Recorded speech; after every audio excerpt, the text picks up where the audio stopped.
the earth as leaven in the dough. We Christians must rise up to the fore. God's love we will show, the light in us shall glow.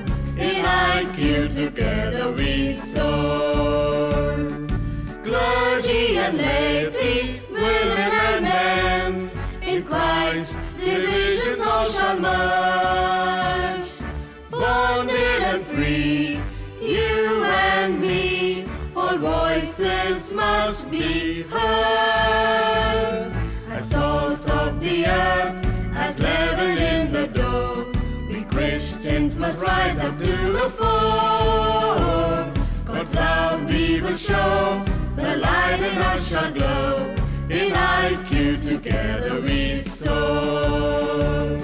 Sister and brother, father and mother, in Christ we all of us are one. Older or younger, richer or poorer, our church needs everyone. As salt of the earth, as leaven in the dough, we Christians must rise up to the fore. God's love we will show, the light in us shall glow. In IQ together we soar. When times are tough, when things get rough, with Christ united we will stand. For the need of the hour is a sharing of power when we walk hand in hand. As salt of the earth, as leaven in the dough, we Christians must rise up to the fore. God's love we will show, the light in us shall glow. In IQ together we soar. In IQ together we soar. In IQ together we soar.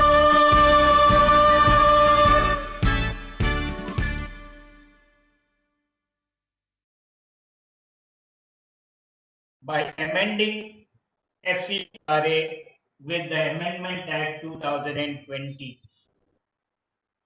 How will these changes in FCRA affect the NGOs and all of us? The webinar today will focus on this subject. The speaker, CA Raja B Singh, who is an expert, will guide us. His introduction will follow a little later. We have today a gorgeous lady, Loretta Silveira, to moderate this webinar. Loretta is a financial advisor whose mission is that people meet their financial goals with comprehensive planning.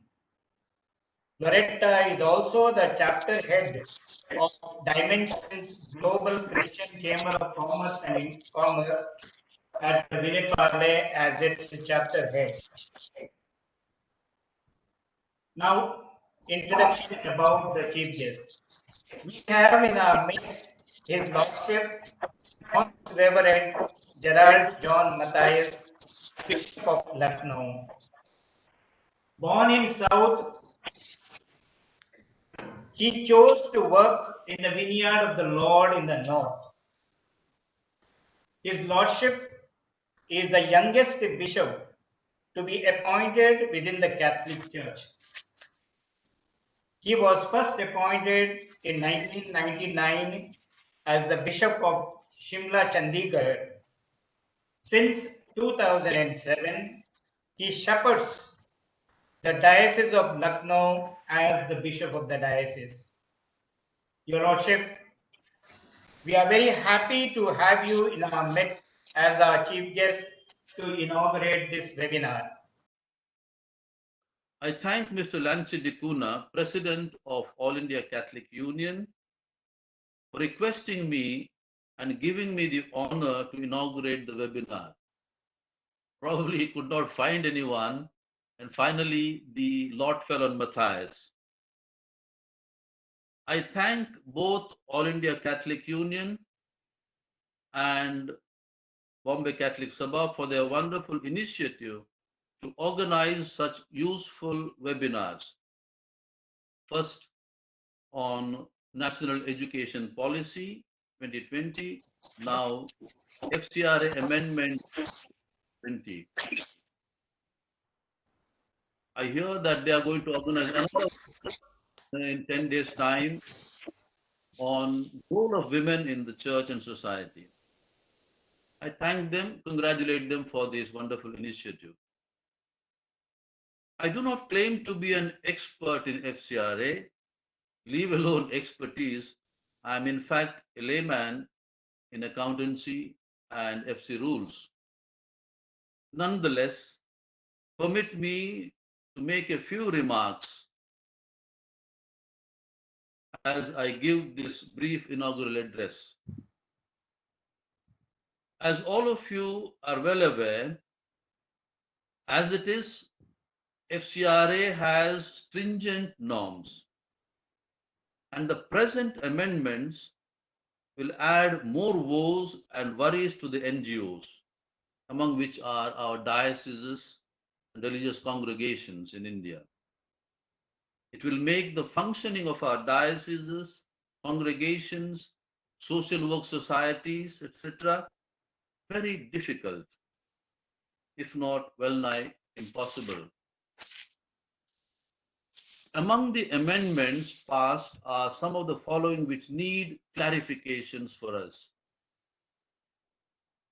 Number one, what is the rationale behind this new rule that all who receive foreign contributions pan-India have to open a new FCRA account in the State Bank of India main branch, NDMB as they call it.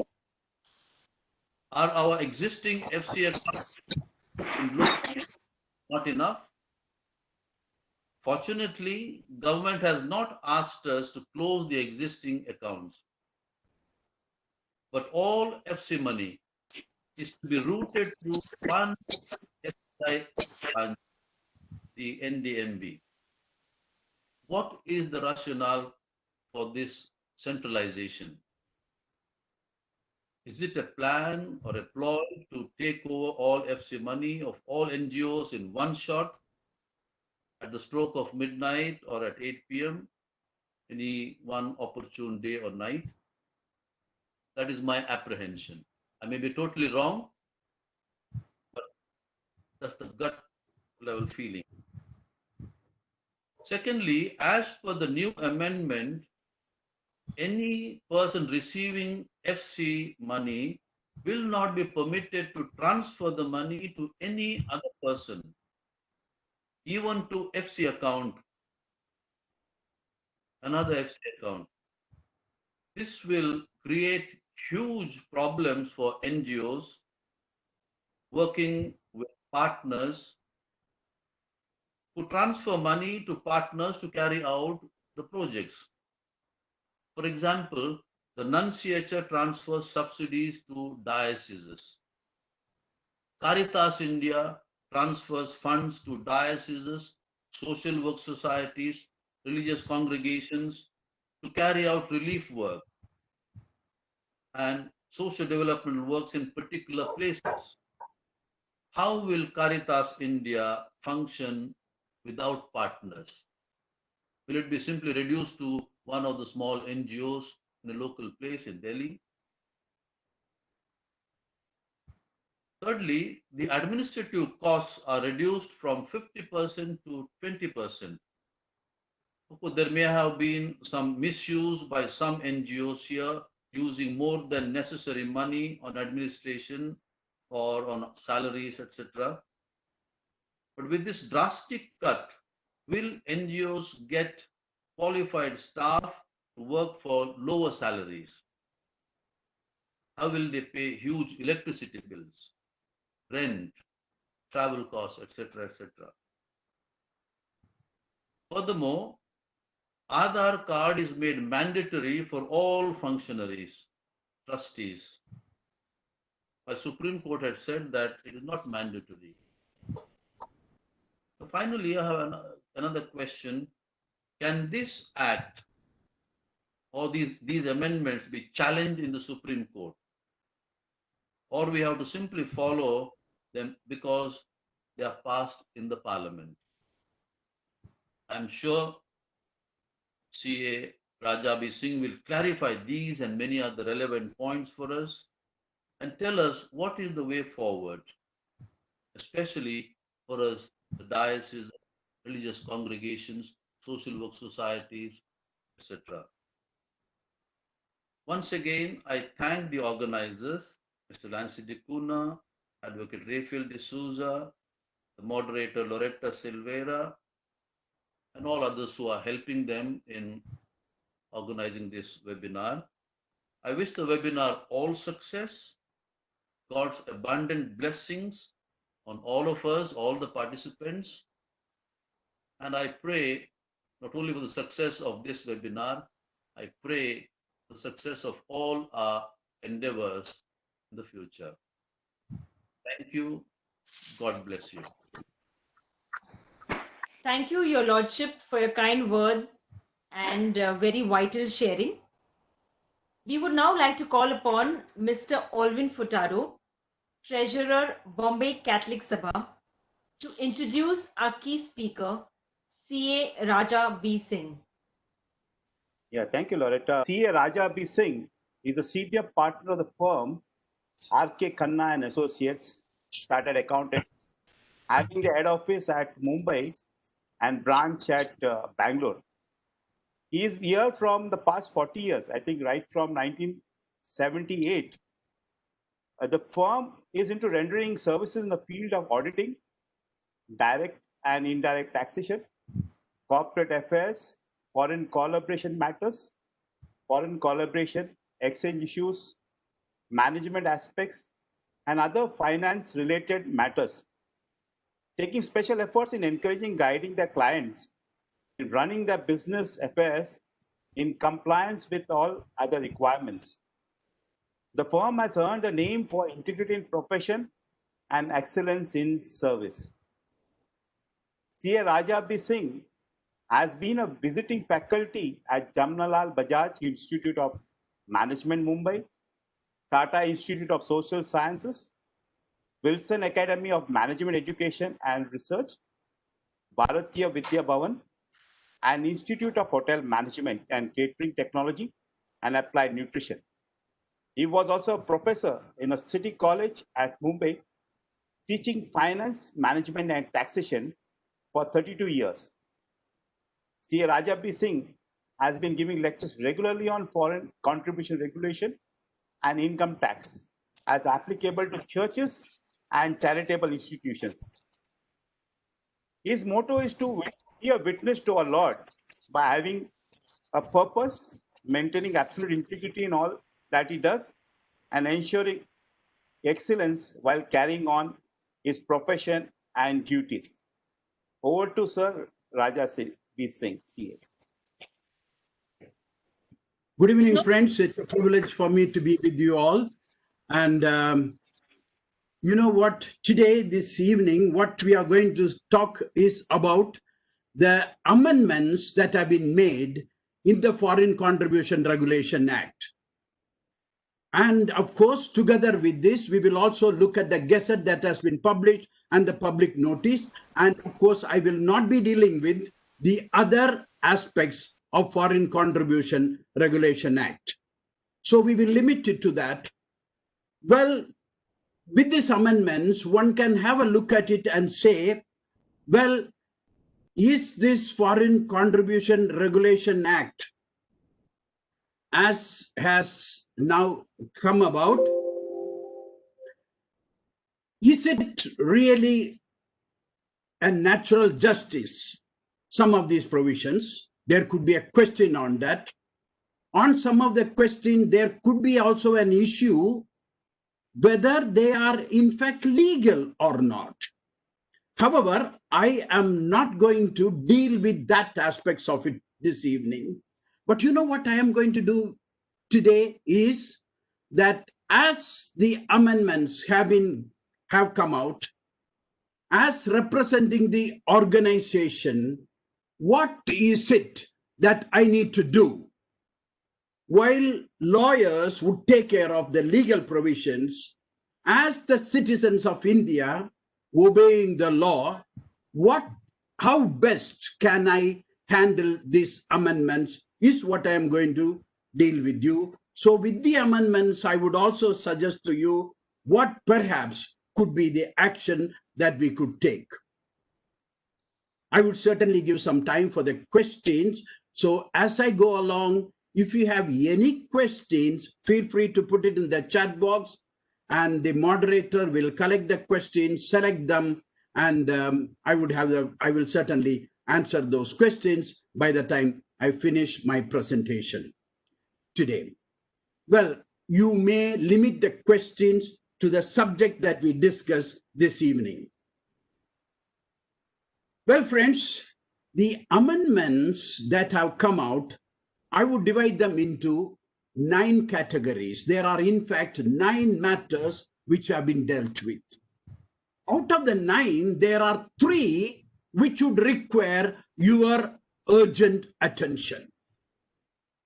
Then there are 2 which should also require, I call it immediate attention, because they would be very relevant by the time you come for the renewal of the foreign contribution registration, that is sometime on starting with 1st of May 2021.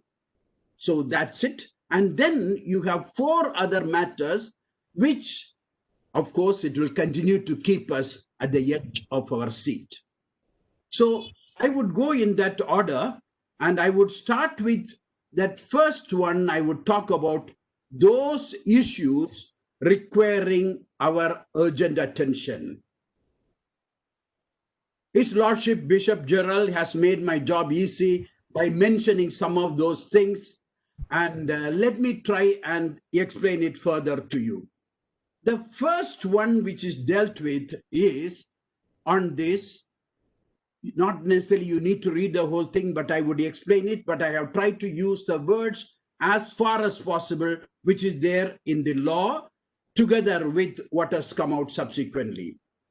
The first one, as His Lordship Bishop has mentioned, is that all foreign contributions henceforth will have to be received in a single bank account, which is quote unquote FCRA account, which shall be opened in New Delhi in the State Bank of India in the main branch.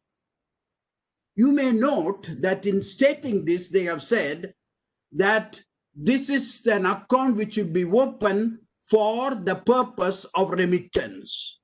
So the law is, you will now open your account now in the Delhi State Bank of India main branch, and all the monies would come there, and then only you can transfer it anywhere further. Well, also it goes on to say you can have another FCRA account, as they call, in any of the other branches. And here you must note the word, it says, for keeping and utilizing the foreign contribution received from the FCRA account in Delhi. So you see that you receive the money in Delhi, then you have another account where you can transfer. That is for keeping and utilizing. Now it has been clarified that you already have an account now which you are operating, and that account can now be referred as another FCRA account. So you see that the money first comes in Delhi State Bank of India account, then it is transferred into your present account. So your present account will be now called, as they have referred to it, as another FCRA account, which was hitherto known as the designated account. So this is what it would be called now as. Of course, it also says you may also open one or more accounts in one or more scheduled bank for utilizing the account. You know that it's called the utilization account, which we already have. You can continue to have that. This is how the whole thing has been said. And then, of course, it has been further said, no funds other than foreign contribution shall be received or deposited in any of these accounts, is what it has been said. Well, friends, this bank account which has been said to be opened, we have all the details now of that account, and that is, as you can see, it's in the main branch at Sunset Mark, Delhi, and the relevant particulars all have been given to us now. However, the good news is, for you to do the transitioning into the new regime, you have time till 31st March 2021. So this is a reprieve that we have. Yes, you can have transfer it within 31st March. The transitioning. However, you need to note that once you can open at any time before 31st March, but after the opening of the FCRA account in Delhi, you are not eligible to receive FC in the current account. You need to very carefully note that. Yes, you can open the FCRA account in New Delhi at any time before 31st, but the moment you open, even if it is open, even if you open tomorrow, next week, from that day, you will not be able to receive any money into the present account. That's it. So let me explain it to you in this way. Look at this. This is how we have it now. We have a foreign source, and the money comes from the foreign source into our FCRA account, which is hitherto known as my designated account. It comes there. Then, of course, I pass it on. Sometimes I have a utilization account, and I take it to the utilization account. Now it is clear that this would be available for us only till I do that transitioning, whenever it is, but anytime before 1st April, it's only that till then it is available. Well, then what happens? From the date of opening that FCRA account, what would happen? Look at that. From the foreign contribution, from the foreign source, the money has to come only into the Delhi account. It's something new.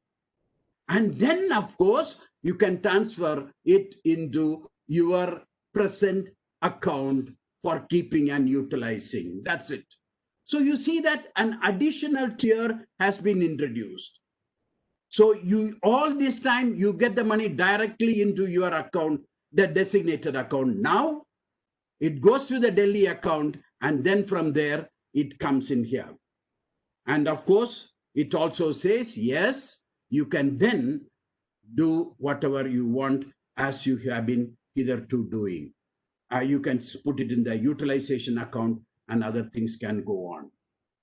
Why? His Lordship Bishop has mentioned, why is it to take over all that in the middle of a night? Well, my consolation is we still live in a democratic country where some respect for their law is there. That may not, but obviously the reasoning is the government wants to have a close monitoring of this account, which means that they would find it easy, just one branch, all the accounts, foreign contribution account, and from one place you will get everything. Well, is it not they were getting it hitherto from the different places? The answer is yes. But you can see that, government is implementing it with real vengeance. You can see that. That perhaps is the reason why we have this. Now, I want to tell you at this stage, please note that the new arrangement would kick in from the day you open that account in New Delhi. That's in terms of explaining the provisions. So friends, let me now tell you what I would advise that you may do because of this. What's the action required? My first advice to you is don't rush opening the new FCRA account in Delhi. There is no reason for you to rush. At one time, we thought we may have to rush and open it because otherwise the whole chain will be blocked. But now, with the time that we given, my suggestion is don't rush into that. Now, deposit in your current FCRA account all the FC accounts which you have held back. When on 29th of September, this was announced that no FCRA money will be received except in the account in this. I know many organizations all over India, they received the money and they said, no, we won't deposit. The money has come to the bank. I know organization has told the bank, don't credit it in your account. My friends, now you can tell the banker, credit it. And then you are holding it back and put the money. Continue to receive and operate your FCRA account as hitherto. Whatever you have, continue to use it. Continue to receive or deposit FC funds, including income from FC assets in your current FCRA account. Do I have to explain that? You know that the FCRA account, only foreign contribution is to be deposited. But what is FCRA? The money that comes from a foreign source, and also the money, the income generated out of FCRA assets. So just now, before you open that account, you are free to deposit in that account. I hope I'm making myself clear. So continue to operate the present account as you have been doing hitherto. And of course, you may watch out for further instruction on the matter, because we still need a little clarification. But as of now, you are free to use it as you can see.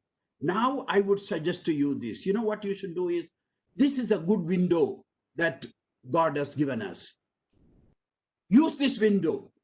Communicate with and arrange with your donor not to remit funds into this present account after a specified day which you may choose.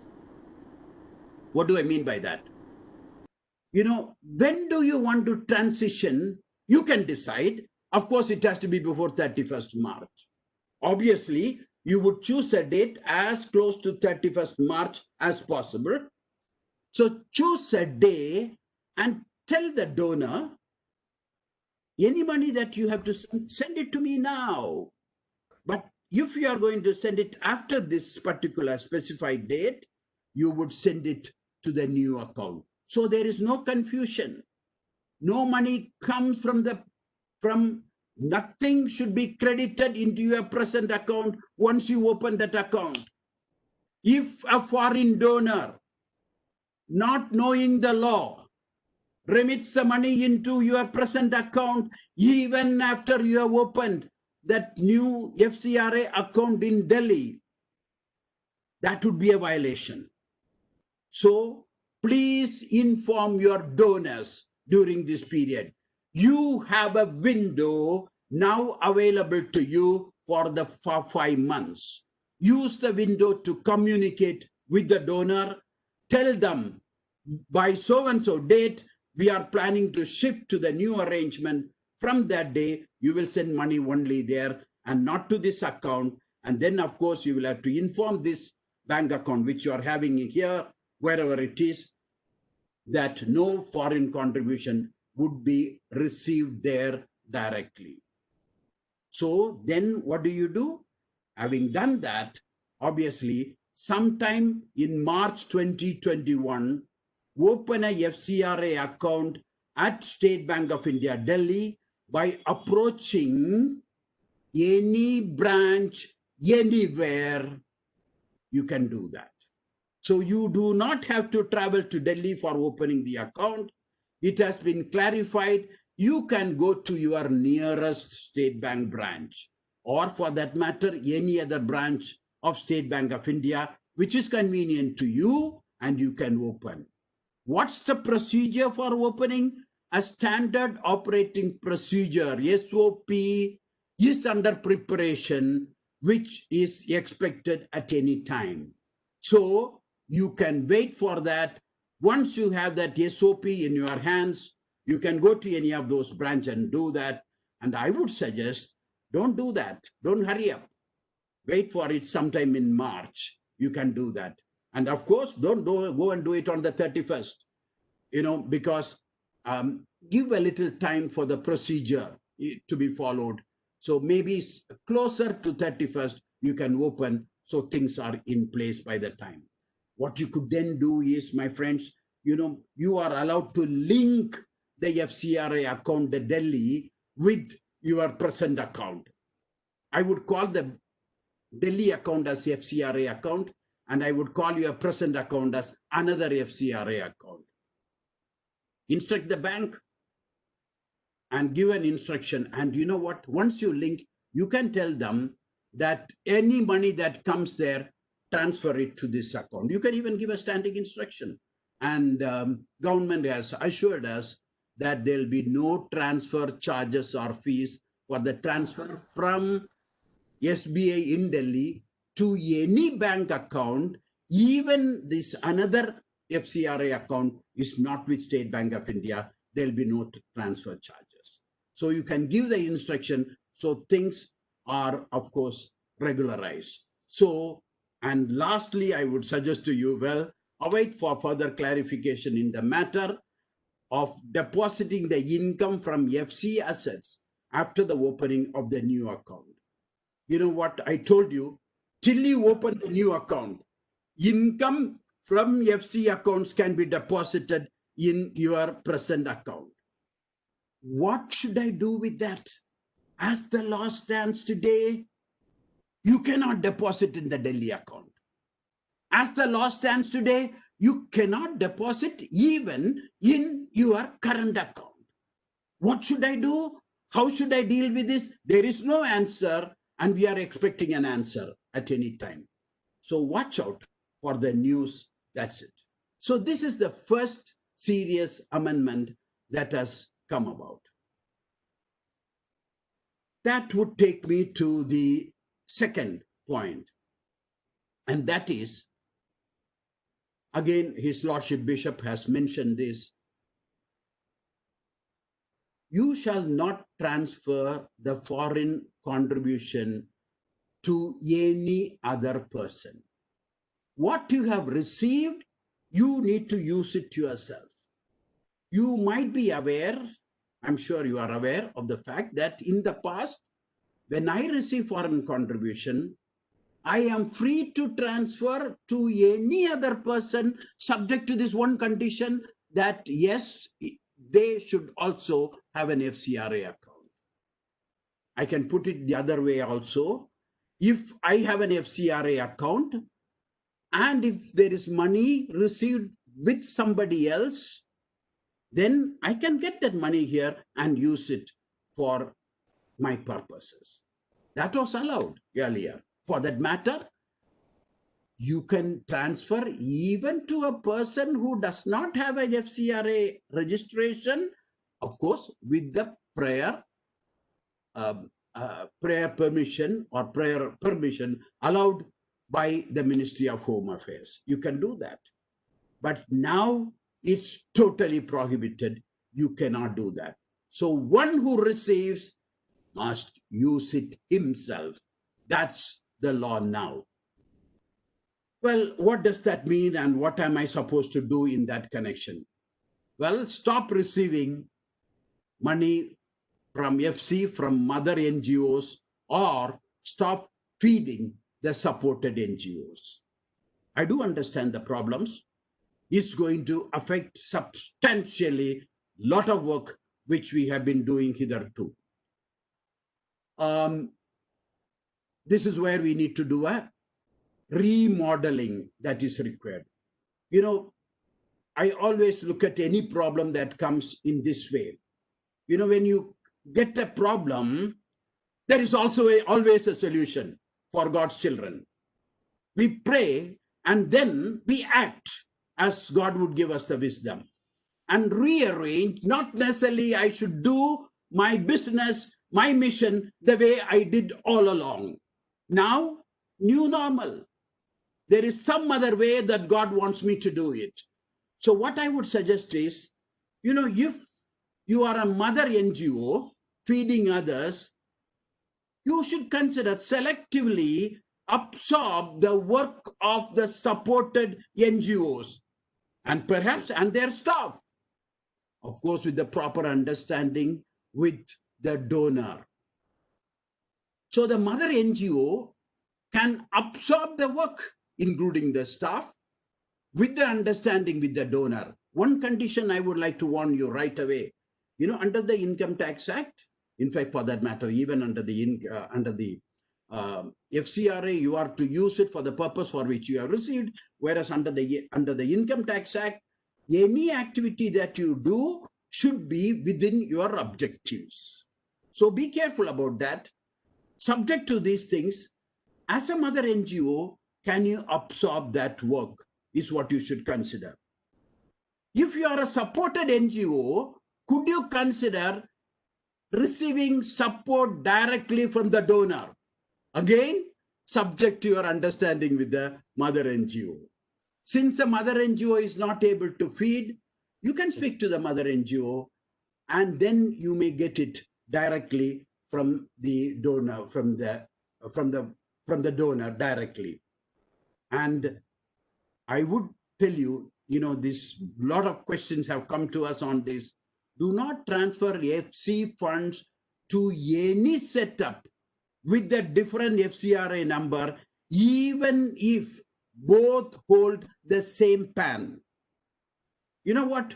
I know of organization who have one organization, they may have one permanent account number issued by the NGO, by the Income Tax Department. However, for different activities, different units, they have got different FCRA numbers. My friend, you cannot transfer to another person is what the law says. So in a way, if you transfer from one of these organization to another, the letter of the law would say you are not contravening. But I want to warn you that could create serious problem for you, because for the Ministry of Home Affairs, the unit is the FCRA number. So even if you are all connected under this same umbrella, even if you have the same PAN, if you have a different FCRA number, do not transfer to that organization. Now, let me tell you something last. Steer clear of gateways and crowdfunding. You know, over the years, lot of gateways have come about. You are aware of that. Many of them doing good service. Like, you know, they receive the money because they have an FCRA account. They do a lot of work and then they pass on the money. They come and assess how good you are, or they promote your matters to the donor, and they act as in between. But now with the new law, you have to steer clear of all these people. No place now for the middlemen. Is it good? In some way, yes. That all the commission that was paid to the middlemen will be now eliminated, and then the money can come directly. And as I said, whenever you have a problem, look for the opportunity there. You know what you could do is consider capacity building of small supported NGOs. That's what you should now doing, right? So since no transfer is possible, we should actively look at how do I get the money to the grassroots organization? After all, they already have their FCRA registration, they can get it. is a question of a little re-engineering and also a capacity building of that organization. Perhaps some of these middle organizations can now engage in capacity building only. This is the second matter. That would take me to the third one, which again, His Lordship Bishop Gerald mentioned. And yes, I know it's a very important matter, administration expenses.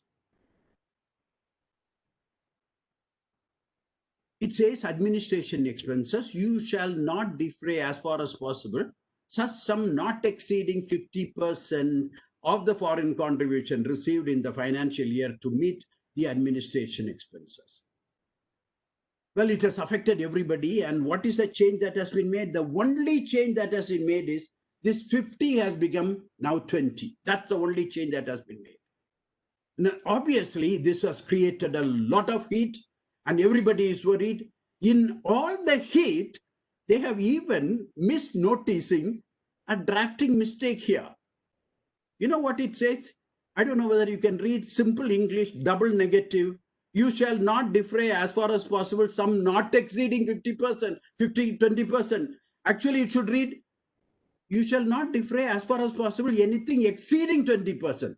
The not is there, which would mean now the law is that you must spend more than 20% on administration. It's a drafting error. Don't try to take advantage of it.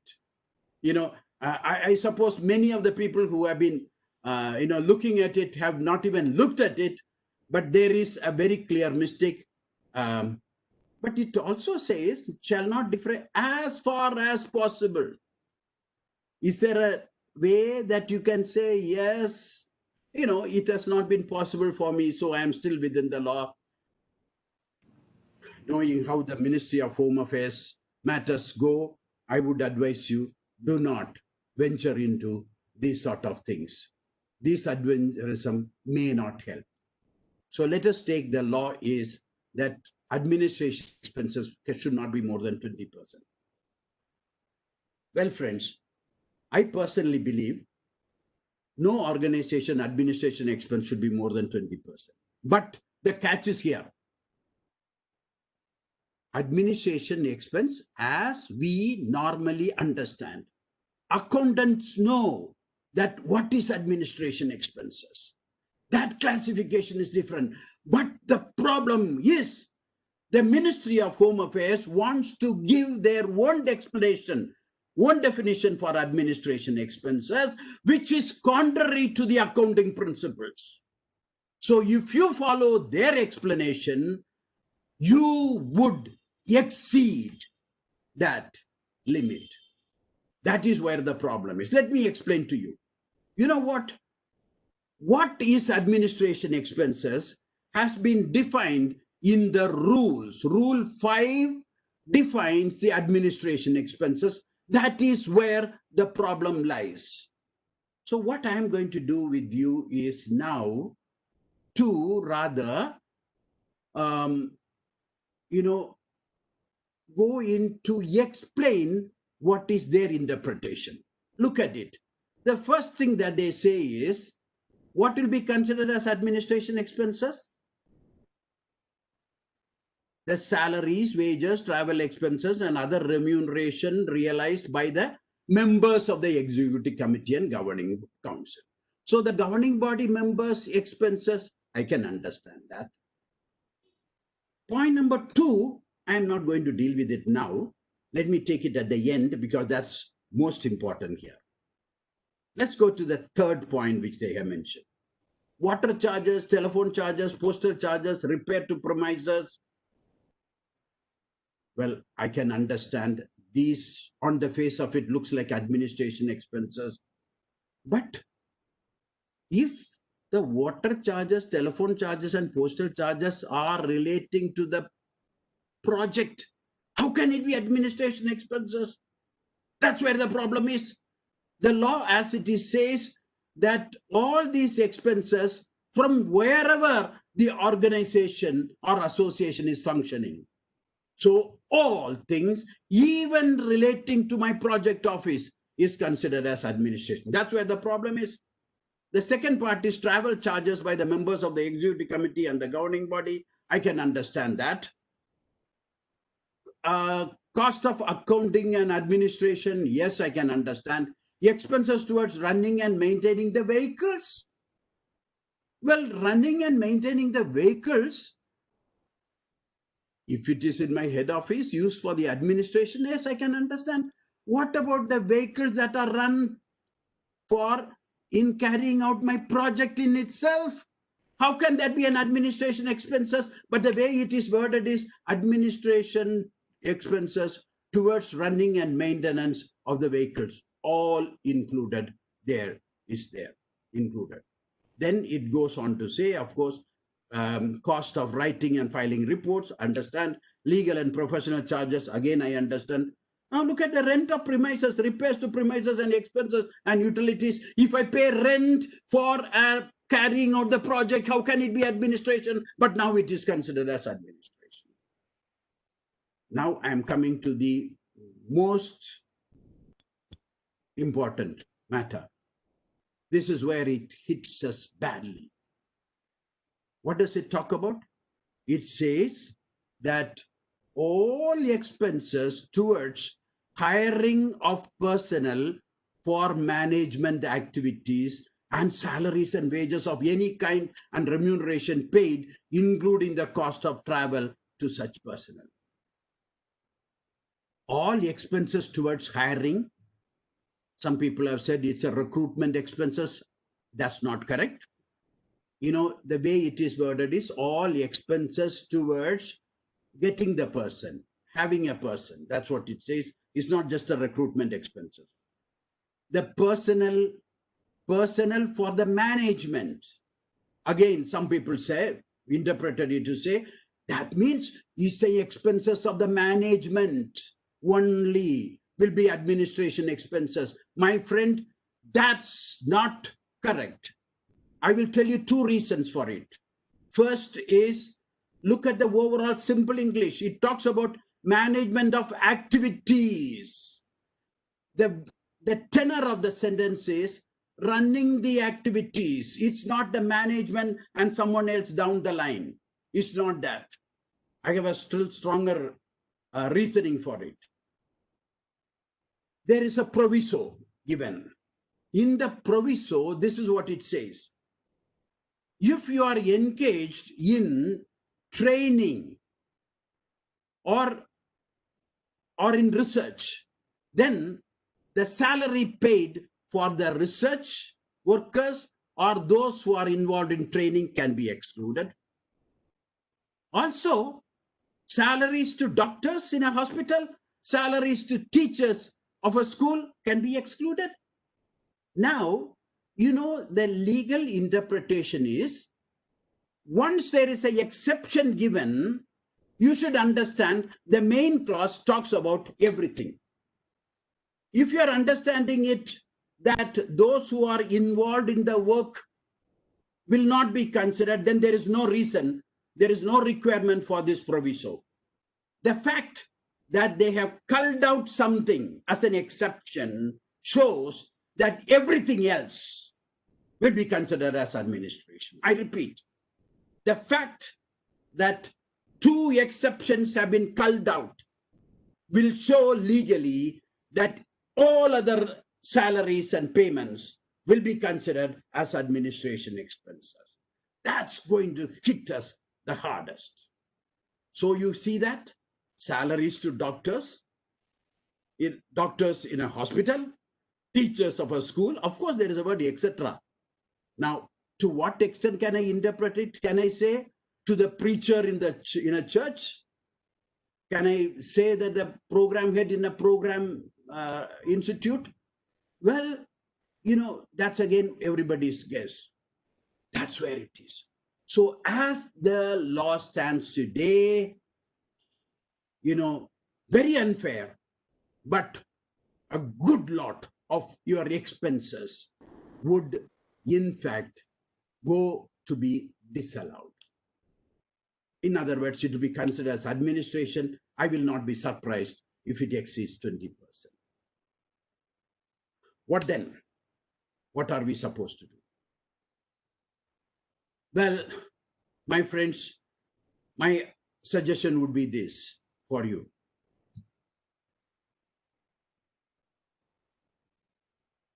Um,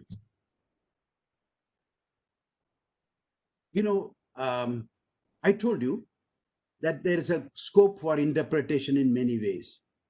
But I would say plan by giving the benefit of doubt to the Ministry of Home Affairs. I know it's wrong. It's unreasonable. It's not fair. But then, as of now, you need to plan by giving benefit of doubt to them. Otherwise, they could get in and say you have violated the law.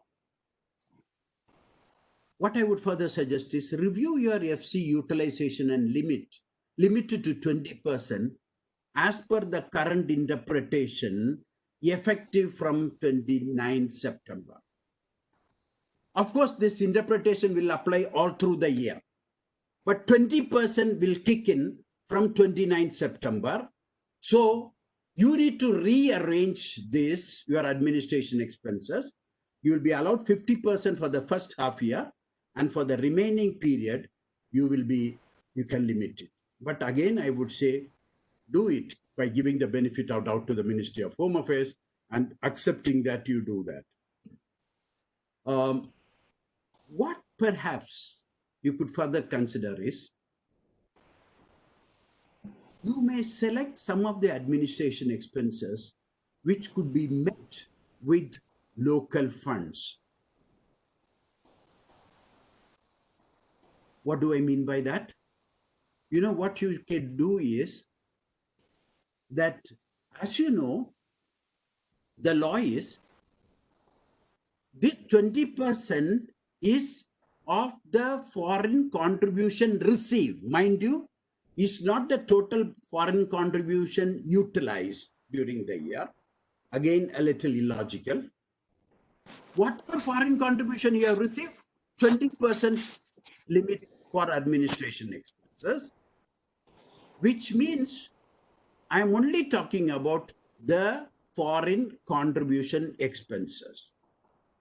What you do with your local fund is not what the Ministry of Home Affairs is concerned about. So my suggestion is,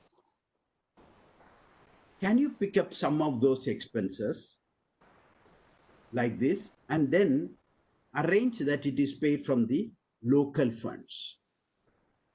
I do understand in some cases we may have to take the donor into confidence, because when a donor sends you the money, he gives a certain portion for administration expenses, and he would like to see that administration expenses from that FCRA funds. He would like to see his funds are mostly fully utilized out of that foreign contribution which you have given. But now what you are doing is you are spending some of the money from your local funds. So again, a little bit of a re-engineering would be required, so that in the account that you submit to the Ministry of Home Affairs, you still stay within that 2%, 20% limit. So this sort of a adjustment of the account is one way we might be able to manage. Before I close, let me tell you,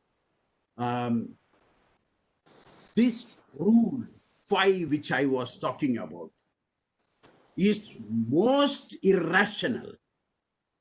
And I do not think that even the officials of the Ministry of Home Affairs, when they look at it closely, would be able to defend this. It is so unreasonable. I do strongly believe that they would come out with some clarification, making some clarification and liberalizing this to some extent before the end of the year. Till that time, follow the rule. But I do sincerely pray that better sense would prevail and we will have some clarification which will rationalize the whole thing. I have reason to believe it would come, and watch for that in the next few months. That takes me, I talked about 3 matters which I call them as very urgent matters. Now let me go to the two matters which will require immediate attention. These two matters would require the attention. You know why? Both these matters which I'm now going to talk about would be relevant not today, but by the time I come for renewal of my FCRA registration. As you know, in most of the cases, the registration is from the end of October, which means I will have to apply for renewal of my foreign contribution registration starting from 1st of May. When you go for 1st of May, these matters which I'm going to talk to you now would be relevant. But don't wake up in the last minute. Don't wake up in April. You need to take some action now based on these two things. So let me explain it. These are two matters which will be manifested at that time. Somehow, some of us, we wake up at the last minute. So my advice is, let's start working on it right now. Let me explain it to you, what these are.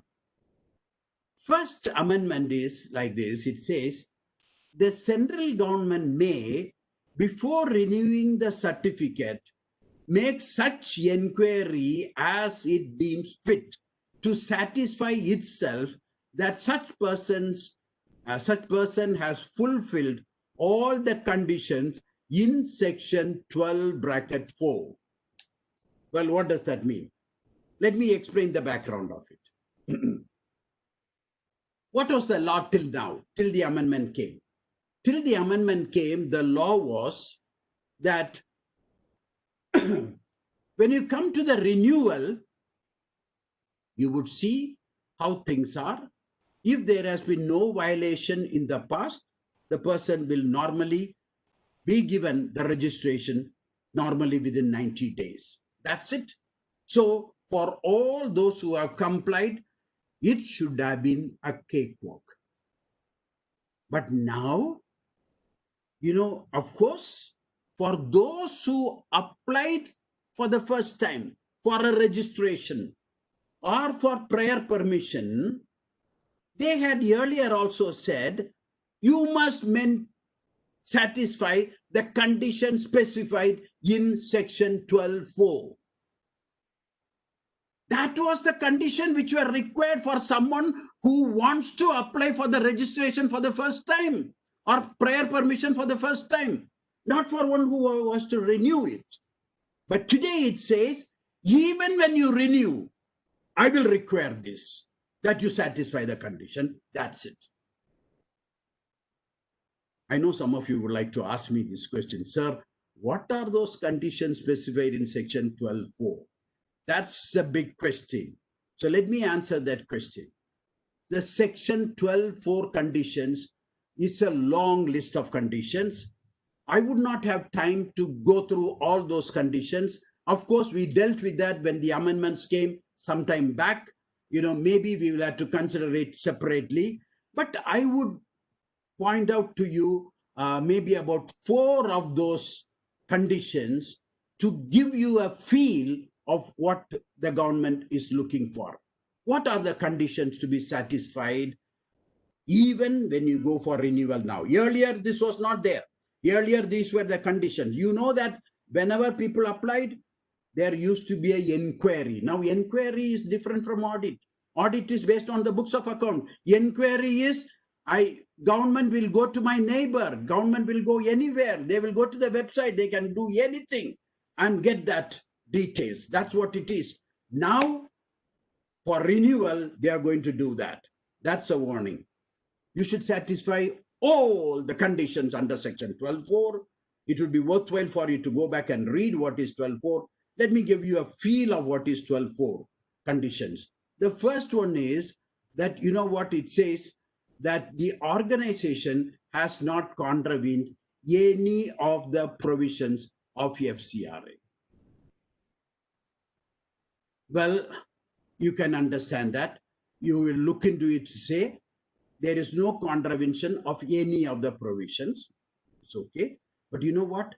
it also says, look at this, the organization has not been prosecuted or convicted for indulging in activity aimed at conversion through inducement or force, either directly or indirectly, from one religious faith to another. So, in other words, they could now do an inquiry to see whether you have been prosecuted or convicted. Not that you are convicted only, even if you have been prosecuted for indulging in not conversion, even in an activity aimed at conversion, then you are not satisfied the condition. They can deny that.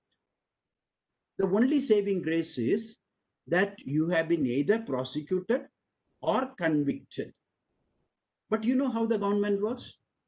A suspicion would do. That's where the fear is. It's not only the law, the way it is executed is the problem.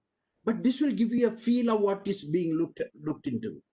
So as churches, church organization, this condition should worry us. Let's go further. What's the condition?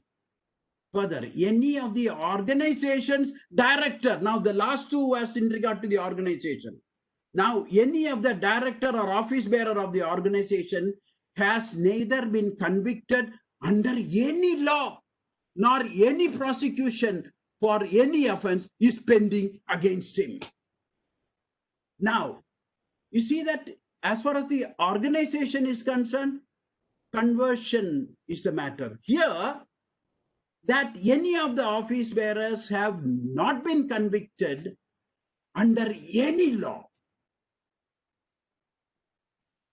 People have asked, look, if I have jumped the signal and I have been caught and I have paid the fine, I have contravened the law, I have paid the fine, have I been convicted under the law? I cannot sit on the board because I jumped the signal in one place.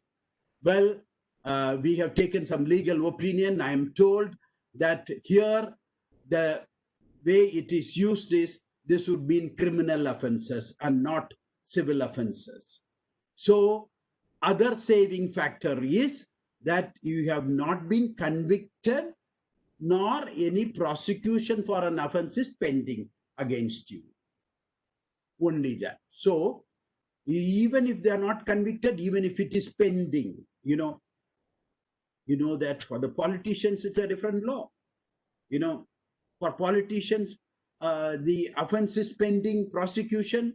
You can still be on the parliament and in the legislative assembly, but to be on the board, nothing should even be pending against you. These are some of the conditions which are there. Now I must tell you one more condition. Again, just to tell you, you know what? Sometimes the Ministry of Home Affairs is not able to catch you exactly on this because it says you have not been convicted on any of this, but they suspect that you are indulging in conversion. You know what they use? This is it. The next one is what is. The acceptance of foreign contribution is not likely to affect prejudicially the public interest, harmony between religious, racial, social, linguistic, regional groups, caste or communities. See what happens is, so if nothing else, this is invoked. It's my experience in the last few years, whenever the Ministry of Home Affairs have refused the registration, even when the reason was something else, they have used these provisions to say, we have stopped you because you're on public interest. Very difficult to prove for us, and this is very subjective. This is where the loophole for the government is. So I want you to be very careful on this. So 12.4 can really be problem when it comes to. So the new amendment is everyone who goes for renewal on 1st of May 2021 will have to satisfy these conditions. That's the first amendment that has come. Let me take you to the second. Before that, what is the action that is required for you to do it? My suggestion, sanitize your books of account and other records and ensure absolute compliance. I told you the first reason is if there is any violation of law, it could be renewal can be a problem. So what should I do? Make sure there is no violation. Now listen, violation can be of many types. Violation could be the way you have filed your returns, the way you have maintained your books of account. So it's not only books of account, even your other records. Have you invested the money in mutual funds? There could be many other matters. Now, what are your activities? Have you used the money for the activity for which it has been received? Many of those things, which will be seen from the books, which may not be seen from the books. Have you filed all the returns? Everything has been filed properly? Have you put everything in the website as required from time to time? All these many other matters, every compliance has it been done. Friends, I would suggest perhaps you must now consider a compliance audit. Take it up seriously. You have a window of 5 months, before you apply for renewal. It might be good. The year ended 2020 and the year now running 21, both the 2 years may be subjected to absolute compliance audit. Sanitize your books of accounts and other records is my advice to you. And then, my friends, I would suggest mind your materials on the public domain. Very often, what shows you is what is on the public domain. Sometimes exaggerated matters there. This could be a problem. Mind your materials on the public domain. Review the contents of your website and other public documents. Any of those things, is there anything that indicates that you are in activities which are aimed at so-called conversion, or confirm with each of the directors and office bearers that he or she has neither been convicted under any law nor any prosecution for any offense is pending against him. You may not know, but you make an application, and if they come to know that, then that could alone be a reason for that renewal being denied. So confirm with them. I would even suggest take it in writing from all the governing body members that they have not been prosecuted, or not, no prosecution is pending or not been convicted of offense under any law, not necessarily under FCRA. Let me move on to the next. Aadhaar number, etc. as identification document. The fifth requirement is this. Any person who seeks prior permission or prior approval or make an application for approval to make an application for grant of certificate, that means the registration. So both when you go for a renewal, what have you to do? You also have to give the Aadhaar number of all the office bearers and the directors and the key functionaries by whatever name called, and also the passport and OCI card of the foreigners. You might be wondering what's the game going on. As you all know, this is Aadhaar card is a very good way of tracing the people. You find one person there is a prosecution pending, and in the click of a button, the Ministry of Home Affairs would know which are the organization in which he is on the governing body, and he can track. So Aadhaar card gives you the link. I mentioned in the beginning, I don't want to deal with some of these matters which are where one can go and say, is it legal?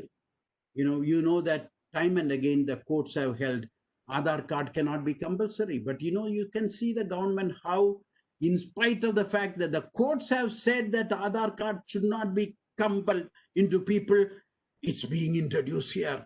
You can't sit on the board unless you have an Aadhaar card and you give the Aadhaar number to that organization.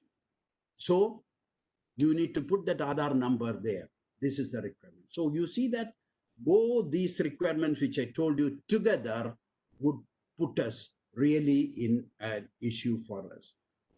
So then what should I do? My friend, I would suggest ensure that all governing members have an Aadhaar card and that they are willing to share the Aadhaar number with MHA. Confirm that. If at all anyone is not willing, maybe you will have to ask him to step down. Because if he doesn't have an Aadhaar number, you will not be able to have it. Okay, then some have said, look, they say that if you have a foreigners, you can inform. But I want to tell you the law as of, not the law as it is in, there is nothing in law, in the act to say foreigners cannot be on the board. There is nothing in the rule to say that. But the frequently asked questions, the Ministry of Home Affairs have said, if a foreigner sitting on the board, we will not give permission. It's in writing. So in other words, if the foreigners are on the board, then you may not receive it. Even if the foreigner is a person of Indian origin, you should have got a permission from the Ministry of Home Affairs for that. Otherwise, he cannot sit on the board. So in view of this, my suggestion is that you ensure that no foreigner, including a foreigner of an Indian origin, is on the board without the permission of the Ministry of Home Affairs. If he is with the permission of the Ministry of Home Affairs, yes, you can continue. If not, clean it up. So these are the actions that you may take on this. Well, friends, I mentioned the 5 points which would require your urgent and immediate attention, and I explained the way you can tide over this. Now let me go through the remaining 4 matters, which are of, I don't want to use the word lesser importance, but yes, it does require some careful attention. I would go through it very fast in these matters so that I will be able to give you some for question answers. The first one is all the 5 things which I spoke about till now is with regard to an organization who has the registration or prior permission. Now, this one is only for an organization who has a prior permission, not for others. So if you are having a registration already, perhaps this will not apply, but it will give you a feel of what government is trying to do. You know what? The present law is, if you have a registration or if you have a prior permission, the government, if they are on reviewing your accounts, they find you guilty of having contravened any of the provisions, then they can intervene and say, hey, all that money that is lying in your FCRA account, turn it over to the government. And also, I beg your pardon, all that is lying in your account, will be stay there and you cannot use them. And also, any amount you will not receive further. That means it would freeze everything. That you cannot receive any further amount, but whatever is there, the portion which is there, you cannot utilize them. Stop the activity. That is, if they are satisfied that if they find you guilty of committing an offense. Now, what it says is further, if you are holding a prior permission, The government doesn't have to satisfy itself and prove that you are guilty. If they have a reason to believe, that's enough. That also on a summary inquiry. You don't need to have a detailed inquiry. On a basis of a summary inquiry, pending any further investigation, they can give you an order. You will not use the money which is lying with you, and you will not receive any further amount. This is what is coming there for this. Let me move on quickly to the next one, and that is the suspension.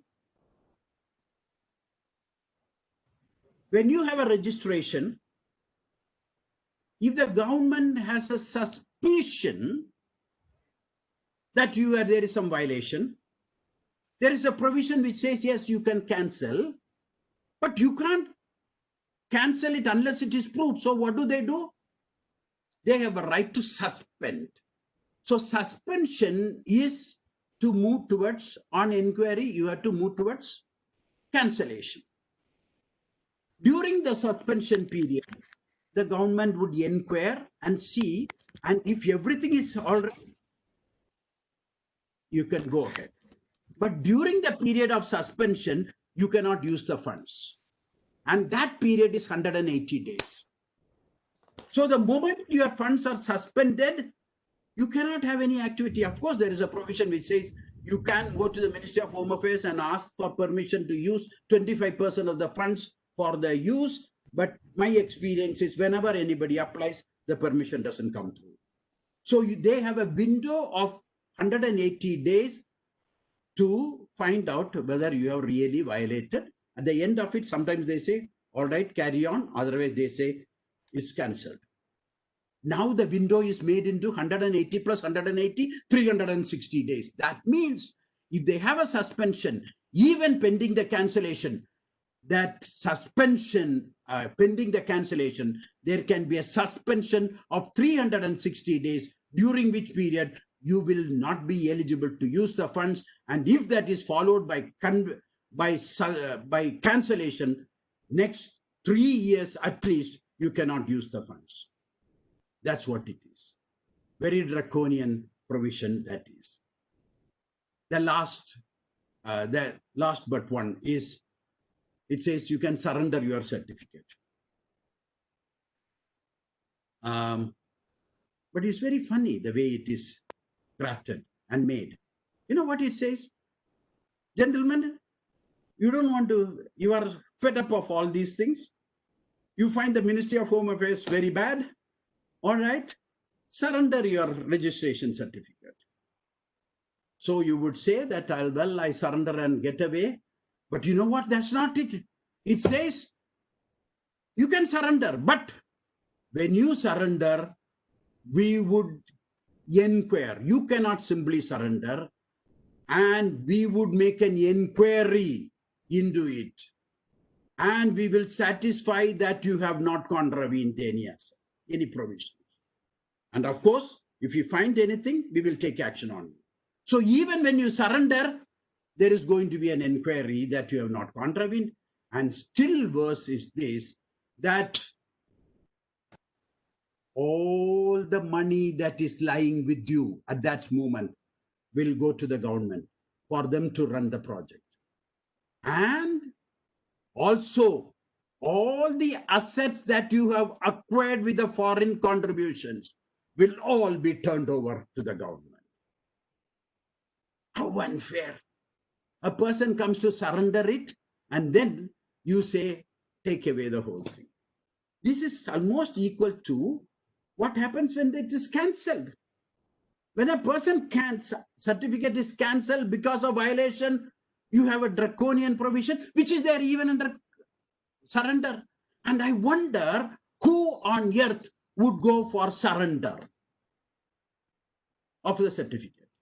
In fact, organizations are now thinking whether I should surrender. No, instead of surrender, if I am fed up, I would just not renew it. It appears if I renew, the problems might be lesser. I'm not suggesting anything, but I think there is some time for planning now, whether you should go for renewal, or you should not go for renewal, or you should go for surrender, or go for renewal. There are three options now. Go for renewal, don't go for renewal, surrender. You may have to weigh these options based on these amendments. The last one which is there is, of course, nothing to do with this, any of the organization. It is concerning those who are brought in here. That is, it says no foreign contribution shall be accepted by a public servant, judge, government servant, or employee of any corporation or any other body controlled or owned by the government. So now the law is that a public servant or a judge or the government servant, employee of a government cannot receive foreign contribution. That's it. I just want to tell you this, that, it does not stop the organizations having these people on your board. So you can have a judge to be a governing body member. You can have a government employee on your board. But this law has been misunderstood by many people, and some people have advised that don't have such people on your board, which is wrong, that they can continue. But the law is that they cannot receive. So to that extent, this provision does not deal with the matters as it is. So who is a public servant? I won't take your time on it, but except to tell you that this is defined in the section 21 of the Criminal Code, CPC code. It is referred. Perhaps one may like to go into that and refer there for that matters. So friends, with that, I would come to the explaining what I had to tell you. And as I would be, I would turn it over to the moderator, and I would be happy to answer any of the questions. So thank you, CA Raja B Singh, for your excellent presentation, which was very concrete, and a lot of vital information was shared for each of us to dwell upon. Thank you once again. We have close to 10 to 12 questions, and we shall take them as in order. The first question is from Catherine D'Souza. She says, sale of old assets like computers, etc., obsolete, can we sell it as scrap and deposit the money in our FCRA account? Yeah, the answer is, any of the proceeds that come. So whether you sell it as a scrap or sell it otherwise, it is foreign contribution. You will have to deposit in the foreign contribution account. Perhaps you might prefer the amount would be so small, you might, write it off, give it away to somebody. That could be one option you can consider. But yes, if you sell it, the sale proceeds will have to be deposited in the foreign contribution account. That's how it is. Yes. Thanks. Next is from Victor Vijay Lobo. Can we utilize the funds received at the FCRA account of the diocese for the parish project? Yes, certainly yes. The projects which are there in the diocese, certainly you can. I presume the diocese and the projects, you have the same FCRA number. So within the same FCRA number, yes, there is absolutely no problem. However, please understand, where the money comes from, there you may utilize it, or you may transfer it to the utilization account relating to the project and then use it, provided the utilization account has been opened as per the law. That means what? Every time you open a utilization account, within 15 days, you have to inform the Ministry of Home Affairs. So if you have an account which is open like that for the project, you can transfer it and utilize like this. So to answer, the money which is received in the diocese, can that be used for the projects of the diocese? The projects of the diocese, most certainly yes. We have a question by Peter. It says, how long can we utilize the existing money in the present FCR account? Whatever money which is lying there, you can continue to use it,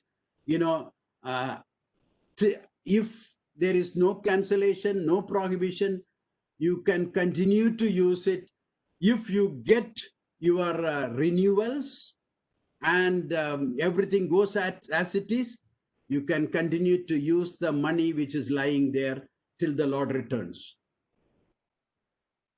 Okay, thank you.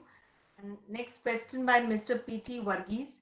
He says, when the rule says that you cannot give FC money to another person, can we also not give FC money to another person, like, for example, an actual help to a poor man or woman, or to poor parents for their children's education? Or is person's definition limited to another NGO or organization only? Very good question. You know, when it says you cannot give it to any other person, the word person, it has to be understood in the sense in which it is used in the law. So any other organization or any other person, for them to use, you cannot give the money. Now, if you are, let's say, helping the migrants and you want to give some money to the migrant, can you give it? Of course, yes, you can. That's your objective. That's your activity. So passing on the money to another organization for an activity is what is prohibited. So you receive the money and there is another NGO to whom you are passing on the money, that is prohibited. But giving the money to meet your expenses are allowed. To meet your expenses. Now, I think this in the question, there is also, it said, can I give it to another NGO? Can I give it?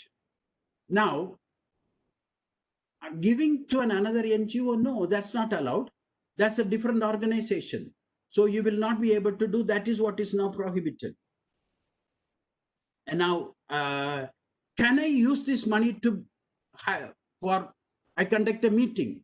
Can I use it for hiring an auditorium? The answer is yes. But there is another NGO who has an auditorium. So can I go and give the money to that NGO and hire that auditorium? That could be a question. Now, my answer is this. You know what? You can give to any organization for them to render the services which they normally render in the normal course of business. So if a person is in the business of renting out your auditorium, you can give it to the person. But an NGO has an auditorium for their use and you go and ask them and they give you because you ask for it, that is not in the normal course of their business. And so you cannot give it to them even for meeting your expenses. So let me clarify this. Giving it to another organization for them to use is prohibited. Giving to anyone for your own expenses is possible. However, the care that you need to take is whatever you give to them is they give you the service which is in the normal course of their business.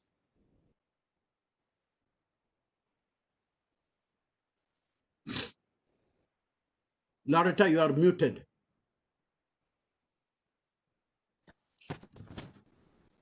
We have a question from Victor Vijay Lobo. He has a question. What about the salaries paid to counselors? Will it be treated as administrative expenses? Salaries paid to? Counselors. Counselors. Yeah, as I explained to you, I do understand if I pay to the counselors who are involved in counseling in an organization where the service involves counseling, by any logic, it's not an administration expenses. But as the law stands today, as per the present interpretation of Rule 5, it will be administration expenses. It's not logical. No accountant will accept that. But Ministry of Home Affairs, that's what they want. So if the law, I hope the rule is changed, but till that time, the answer is no. I'm sorry, the answer is no. We have PT Varghese, and his question is, will a new construction of an office building be considered an administrative expense? Certainly not. That is not an administration expenses. Yes, there have been a lot of questions on that. That is, what are the expenses? I have revenue expenses, I have capital expenses. Now, as you should remember this, it's based, calculation of 20% is based on the total contribution. But whatever is capital expenditure, whatever is my investments, that will not be considered as this. So the administration expenses will be only other out of the revenue expenses. From the revenue expenses, you have to see what falls under this. Next, Yes. we have a question by Dibakar Midya. We are the child care organization. We support for child education and nutrition. Can we transfer money to the school account or child education center account?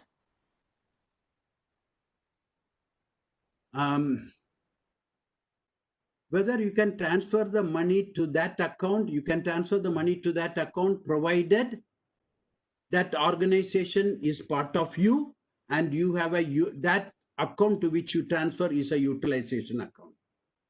I repeat, you have the money, you want to transfer it to another project for a purpose.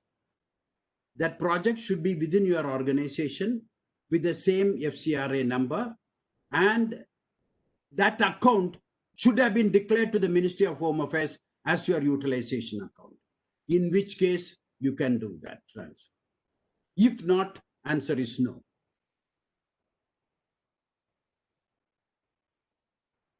You're muted. Loretta, you have to repeat. Loretta? Can you hear me now? Yes. Yeah, from Ida Was, the question is, interest on FDs earned after 31st March 20, has it to be deposited in the newly opened SBI account? Well, I have no answer for that now. Where will it, from the way it is worded, as I told you, it says the Delhi account is said to be an account for remittances. That's the word which is used in the law. So it's an account for remittance. What is this account which I have? And the law says you cannot put foreign contribution in any other account. So as of today, there is no clarification where the money will go. That is why I suggest that, when it comes to these cases, interest and income from FCRA assets, up to 31st March, collect them if need be even in advance and put them in the present account. Because now you are allowed to put it in the present account. Do that, right? What the future holds, we don't know. What clarification is going to come? Once again, I believe there will be some clarification on that. But as of now, I am not able to give you any clarification. But the good point is, at least till 31st March or till you open the new account, whichever is earlier, you have no problem. Our next question is from Bishop Peter Paul Saldana. The parishes are independent trusts.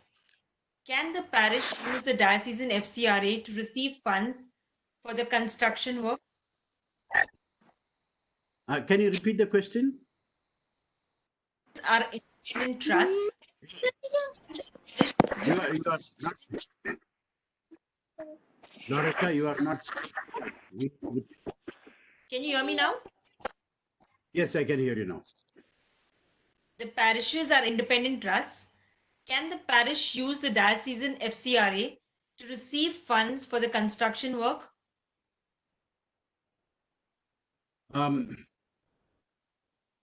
If it is an independent trust, then the organization which has a separate unit cannot pass on the money. So what it talks about is, once you have two independent units, there can be no transfer of money between them. Even if it is one organization, if you hold two FCRA numbers, you cannot transfer. But the big rule is everyone who has an independent registration, not FCRA registration. If you are an independent unit, a parish is registered independently, then that parish which is registered independently cannot receive foreign contribution at all, right? In fact, even the rule was the same even earlier. Even earlier, parishes which does not have a separate FCRA number cannot receive the money once it is a separate unit. Thank you. We have our next question by Mark Story. His question is, we receive a separate allocation for administration funds at our regional office.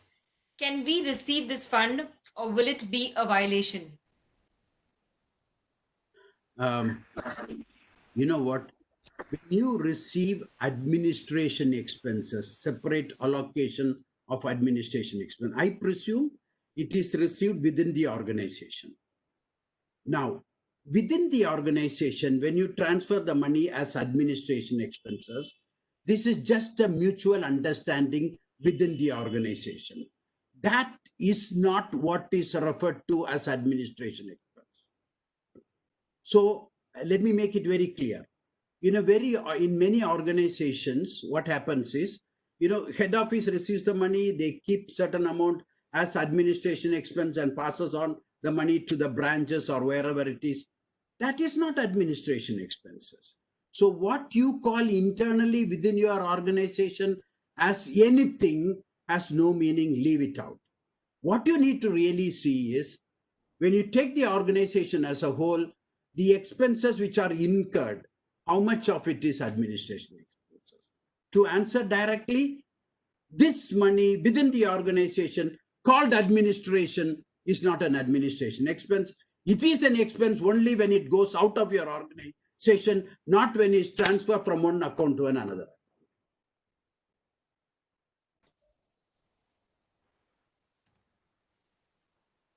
Yes, Loretta.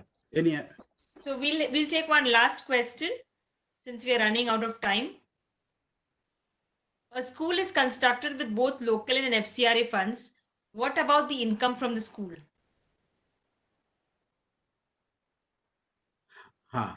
It's a tough question. You see, the question is, the first question that you should answer is, what is the type of income from the school? This has been a very big question which has been discussed earlier. Just running the school and the fees that is received, is it from that asset? That would be the first question. If I have a building which I have rented out, then to the extent the foreign contribution is involved, it will be a foreign contribution. Okay. In that question, the question will arise, how do I divide that? So my advice has always been, do it proportionately. If I have used 50% of the income and 50% of the local and 50% of the FCRA, whatever rent comes, 50% I will consider as foreign contribution and I will deposit in that account. That is a direct income. But if I utilize that place for an activity like running a school, then the income that comes from that is not from that asset, but from that activity. And so that will not be considered as foreign contribution. So I repeat, you need to do that very, very carefully. Is it an income from that asset or from the activity that is carried on from there? If it is an income from the activity that is carried on there, it may not be a foreign contribution. So subject to that, this is the way to divide. Yes.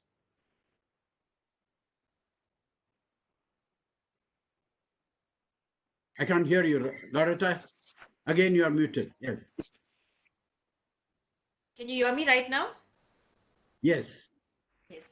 So big thank you. I think all the questions were very well addressed, and I'm sure people have a lot of information to take back and ponder upon. We now move to our President AICU, Mr. Lancy Dukuna, who would sum up the session for us.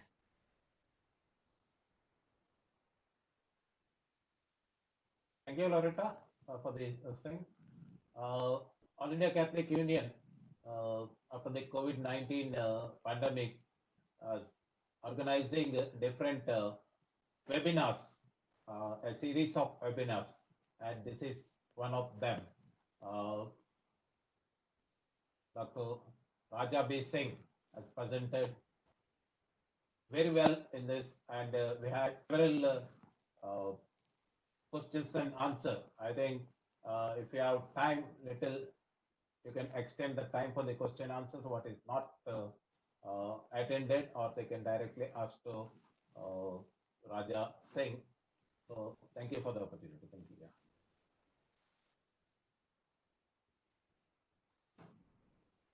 Unmuting. Loretta, unmute. I have always kept it unmuted only. Okay, thank you, Nancy Dikuna. We shall now have the vote of thanks, and I would like to invite Mr. Alexander Anthony, Treasurer AICU, to take us through. Am I audible? Am I audible? Yes, yes, yeah. Yeah.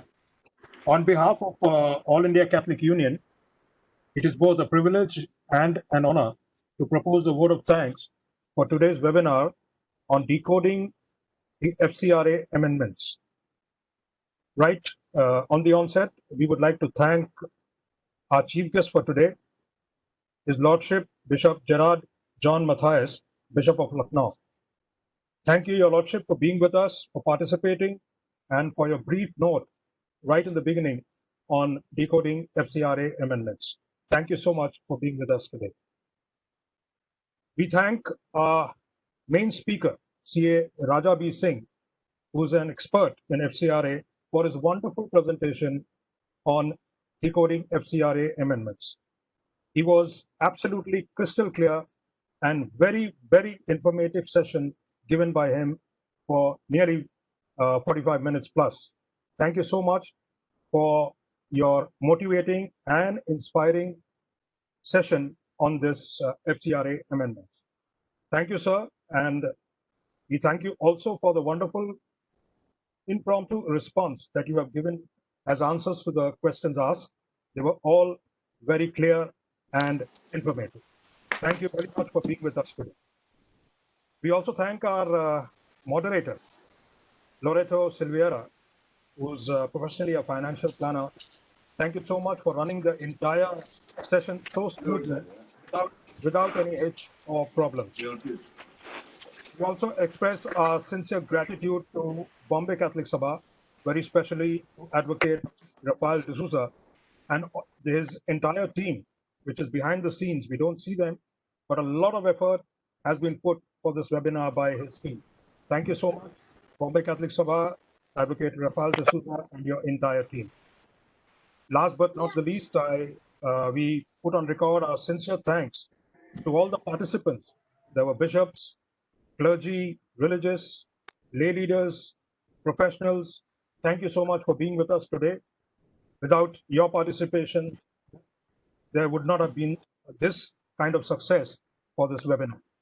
Thank you, good night, and God bless everyone. Thank you, Mr. Alexander Anthony. A big thank you to each one of you for giving us your time today and for being such a patient audience. Thank To say a personal thank you to one person who recommended Mr. Raja B Singh to me, Senior Advocate Nadir Shah Dondi, when I was, just contemplating as to who would be the right person. He straight away told me, don't go anywhere else, just catch up with Raja B Singh and he will deliver the this one to you. I think today we had a fantastic, hats off to you, Mr. Raja Singh, for decoding everything that we had to understand about the FCRA. Thank you very much. And yes, the meeting is coming to an end. Thank you. Wonderful choice, Mr. Rafael. Thank you so much. Alvin Thank you. for Thanks. all the technical assistance. Yeah, Alvin has been behind the back. He has been doing a wonderful job, right, for all the webinars for us. Thank you. Thank you. Raja. Thanks.